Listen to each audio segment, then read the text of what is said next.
और वो नियम था प्यारे बच्चों गुरुत्वाकर्षण का नियम। गुरुत्वाकर्षण, जो गुरुत्वाकर्षण का नियम था वो भी किसने दिया था? न्यूटन ने दिया था। इन नियमों के आधार पर न्यूटन को भौतिकी का पिता कहा जाता है। न्यूटन को क्या कहा जाता है प्यारे बच्चों? भौतिकी का पिता कहा जाता है। तो हम यहाँ लिख देंगे भौतिकी का पिता, भौतिकी का। अब इसमें कई क्वेश्चन कंप्लीट होते हैं। एनडीए में पूछा गया क्वेश्चन है कि न्यूटन गति के नियम के बारे में किस वैज्ञानिक ने बताया था? न्यूटन ने। अब उसने पूछा था किस बुक में बताया था, तो वो कौन सी है प्यारे बच्चों? प्रिंसिपिया नामक पुस्तक में बताया था। अच्छा जी, इतना सभी का कंप्लीट हो गया। अब आगे बढ़ते हैं, ध्यान दें। हमें गति के लिए बल की आवश्यकता होती है प्यारे बच्चों। गति के लिए हमें किसकी आवश्यकता होती है? बल की आवश्यकता होती है। अब हम बल के बारे में जानेंगे, ध्यान दो। ये बल क्या है तो समझिए सभी। कोई भी ऑब्जेक्ट हमने ले लिया, जब हम किसी वस्तु को हम यहाँ पर रखेंगे, किसी भी ऑब्जेक्ट को रखेंगे, हमने रख दिया प्यारे बच्चों। अब जरा ध्यान दो, इस ऑब्जेक्ट पर या वस्तु हम इधर से फोर्स लगा रहे हैं, मान लीजिए F बराबर 5 न्यूटन। कितने न्यूटन का? F बराबर 5 न्यूटन हो गया। अब ये फोर्स लगा रहे हैं, तो जब फोर्स हम इधर से इस प्रकार से लगा रहे हैं तो हम ये भी कह सकते हैं ये फोर्स किधर लगेगा? इधर लगेगा। लगेगा कि नहीं लगेगा? ठीक, तो पहले नंबर पर हम बात करते हैं तो बल का होगा। तो बल की क्या होगी? परिमाण होगा प्यारे बच्चों, बल का परिमाण।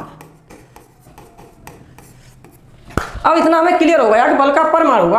अब हमने इधर से फोर्स लगाया तो हमने देखा कि इसकी जो गति इस साइड में हो रही है, मतलब इस डायरेक्शन में हो रही है। तो डायरेक्शन का मतलब है कि जब फोर्स लगाएंगे तो फोर्स किसी भी दिशा को रिप्रेजेंट करेगा, किसी की दिशा में लगेगा। तो इसका मतलब बल का परिमाण होगा। और बल की क्या होगी प्यारे बच्चों? दिशा होगी, बल की दिशा होगी। इतना क्लियर हुआ? हमें मालूम हुआ बल का परिमाण भी होगा और बल की दिशा भी होगी। अब आती बात कि बल है, जैसे इस पॉइंट पर लग रहा है मान लीजिए, तो बल कार्यरत बल जिस बिंदु पर लगता है, तो अब इस बिंदु पर भी तो लग रहा है। जो बल है कहां पर लग रहा है प्यारे बच्चों? इस बिंदु पर लग रहा है। तो अब ये बिंदु पर लग रहा है तो इसका कारण क्या लगने का? तो समझिए, जब परिमाण भी है और दिशा भी है, जब हमारे पास दोनों चीज होते हैं तो हम कहते हैं सदिश राशि होती है। कौन सी राशि होती है? सदिश। लेकिन यहां जब बात करेंगे हम बल की, तो ये ध्रुवीय सदिश है, ध्रुवीय सदिश। प्यारे बच्चों कैसा सदिश है ये? ध्रुवीय सदिश।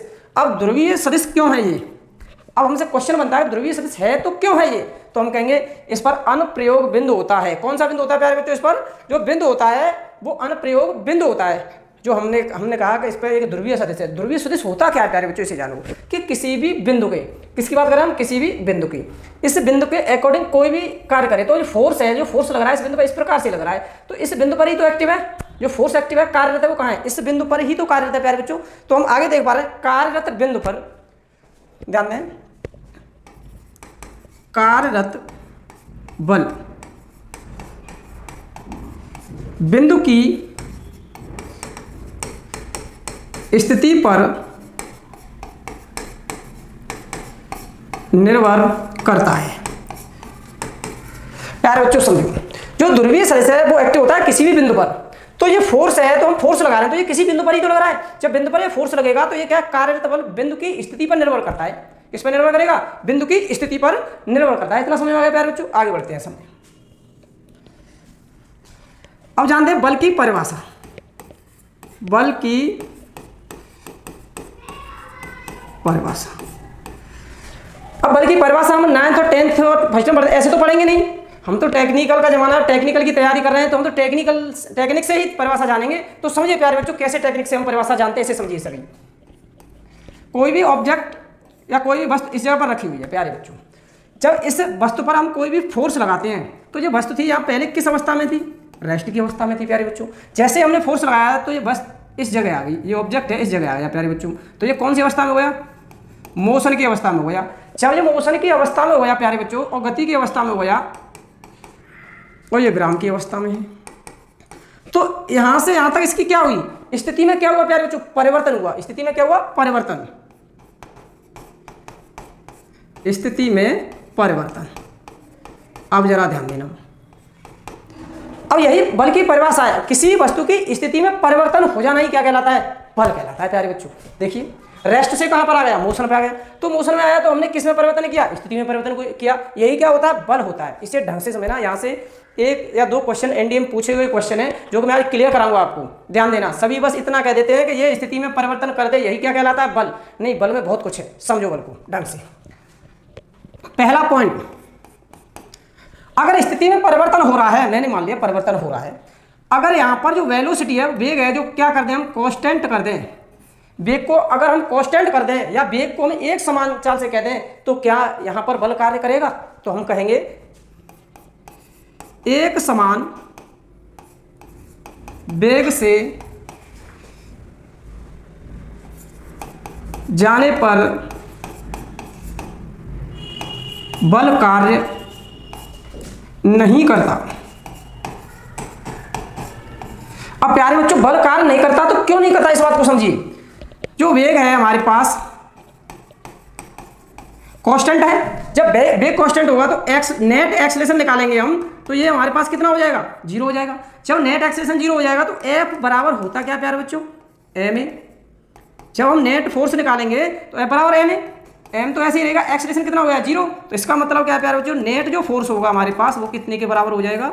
0 के बराबर हो जाएगा प्यारे बच्चों। तो ये क्वेश्चन एयरफोर्स में पूछा गया क्वेश्चन है, एक समान वेग से जाने पर क्या किसी उस वस्तु पर बल कार्य करता है? तो हम कहेंगे बल कार्य नहीं करता है, क्योंकि एक्सेलरेशन क्या होता है? 0 होता है। एक्सेलरेशन 0 तो फोर्स क्या हो जाएगा? 0 हो जाएगा प्यारे बच्चों। अब अगला कौन सा, अगला समझते हैं। अगला क्वेश्चन कहता है कि जैसे हम यहां से इस प्रकार से चल रहे हैं, तो हमने कह दिया दिशा को रिप्रेजेंट करता है, तो क्या बल हमेशा गति की दिशा में लगता है? हम इस बात को कहेंगे बल हमेशा गति की दिशा में लगता है? नहीं, हम कहेंगे बल हमेशा गति की दिशा में नहीं लगता। अब प्यारे बच्चों, बल गति की दिशा में क्यों नहीं लगता?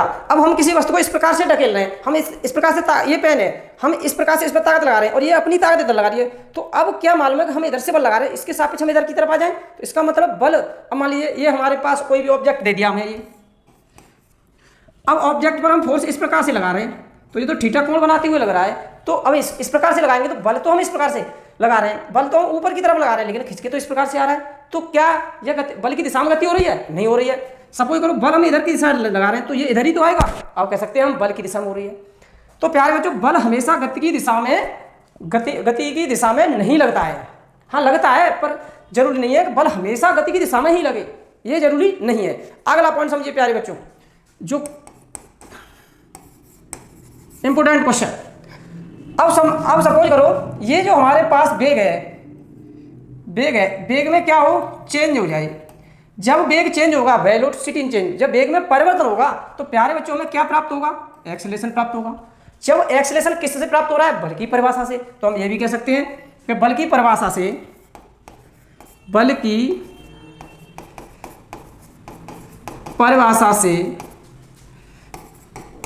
हमें त्वरण प्राप्त होता है, कह सकते हैं। यह क्वेश्चन 2017 में एनडीए में पूछा हुआ क्वेश्चन है, क्या बल की परिभाषा से हमें त्वरण प्राप्त होता है? ध्यान दें, एक कॉन्सेप्ट को क्लियर कराऊंगा मैं।